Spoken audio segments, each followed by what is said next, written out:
ബഹുമാനപ്പെട്ട അധ്യക്ഷൻ ശ്രീ പ്രമോദ് പയ്യന്നൂർ, അതേപോലെ തന്നെ ഇവിടെ ഉണ്ടായിരുന്ന ഗുരുതുല്യനായ സൂര്യ കൃഷ്ണമൂർത്തി സാറ്, ഏറ്റവും സ്നേഹം നിറഞ്ഞ മുരുകൻ ചേട്ടൻ, മുരുകൻ കാട്ടാക്കട, ഡോക്ടർ വിന്ദുജ മേനോൻ, അതേപോലെ തന്നെ അനിത ഷേഖ്, ഇവിടെ ഉണ്ടായിരുന്ന എല്ലാ ആളുകൾക്കും, അതേപോലെ തന്നെ എനിക്ക് ഏറ്റവും പ്രിയപ്പെട്ട ലൂസിയ കപ്രീറ്റോ. ഒരുപക്ഷെ ഈ പരിപാടിയിൽ എൻ്റെ സാംസ്കാരിക സംഭാവന ലൂസിയ കപ്രീറ്റോയെ ശ്രീ പ്രമോദ് പയ്യന്നൂരിന് പരിചയപ്പെടുത്തിയതായിരിക്കും.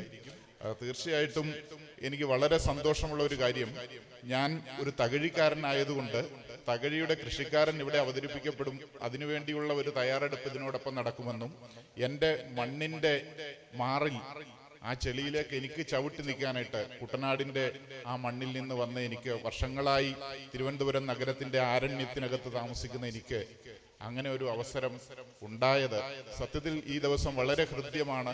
നേരത്തെ പറഞ്ഞ പോലെ ആത്മാവുള്ള ഒരു ദിവസമാണ്.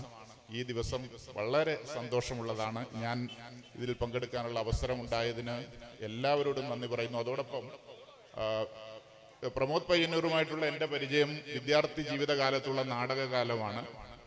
ആ നാടകകാലം വീണ്ടും എൻ്റെ ജീവിതത്തിലേക്ക് നിറച്ചു തന്ന, അല്ലെങ്കിൽ ഇനിയും ഇതോടൊപ്പം സഹകരിക്കാൻ ഞാൻ ആഗ്രഹിക്കുന്നുണ്ട്. പ്രമോദിൻ്റെ അടുത്ത് ഞാനത് പറയും.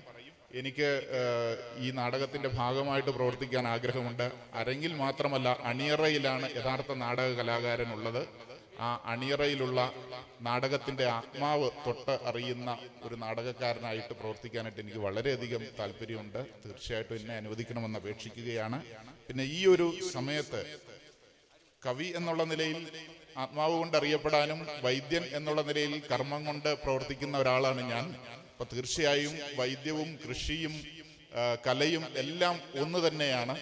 നേരത്തെ ഇവിടെ പ്രസംഗിച്ചപ്പോൾ പറഞ്ഞ 2-3 കാര്യങ്ങളുണ്ട്. ഒന്ന്, തകഴിച്ചേട്ടന്റെ കൃഷിക്കാരൻ എന്ന് പറയുന്ന നോവലിൽ പറയുന്നത് പുഞ്ചക്കണ്ടത്തിൽ ചെയ്യാൻ പാടില്ലാത്ത കുറച്ച് കാര്യങ്ങളുണ്ടെന്ന് പറയും.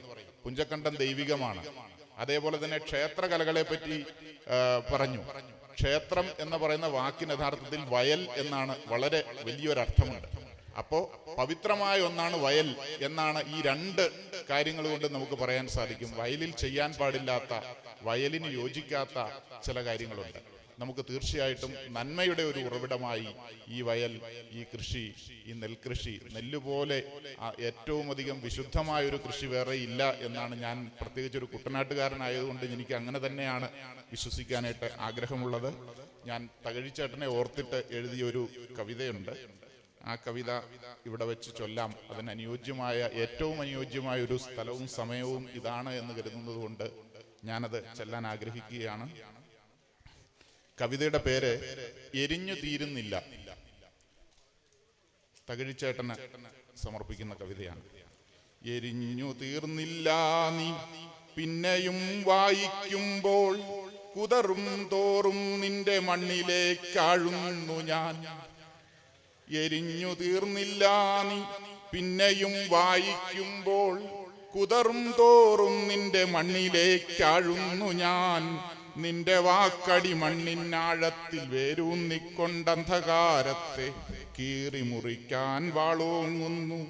നീ അളന്നെടുക്കുന്നു ഹൃദയങ്ങളെ, പ്രേമഭാജനങ്ങളെ തീരം തൊടുമ്പോൾ ചിതറിക്കാൻ.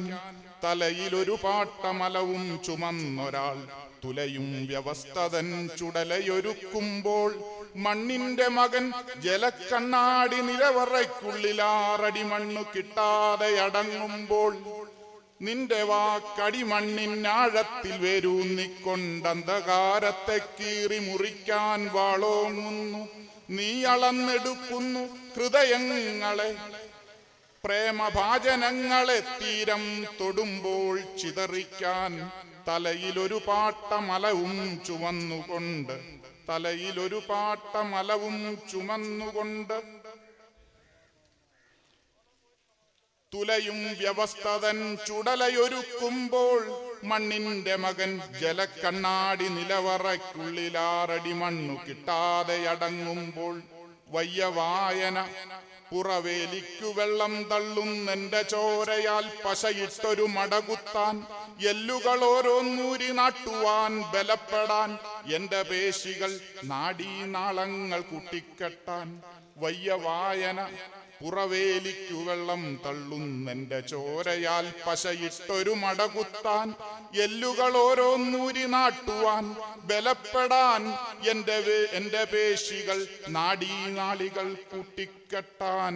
വയ്യ വായന കവടപ്പുല്ലു തിടം മുറ്റി തിങ്ങിയ ബലിക്കളം കൺമുന്നിൽ തെളിയുന്നു.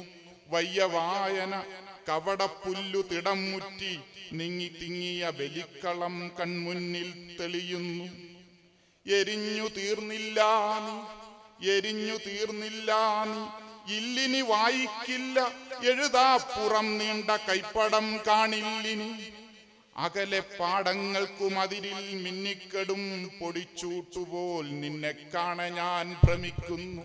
അകലെ പാടങ്ങൾക്കുമതിരിൽ മിന്നിക്കെടും പൊടിച്ചൂട്ടുപോൽ നിന്നെ കാണ ഞാൻ ഭ്രമിക്കുന്നു. നമസ്കാരം.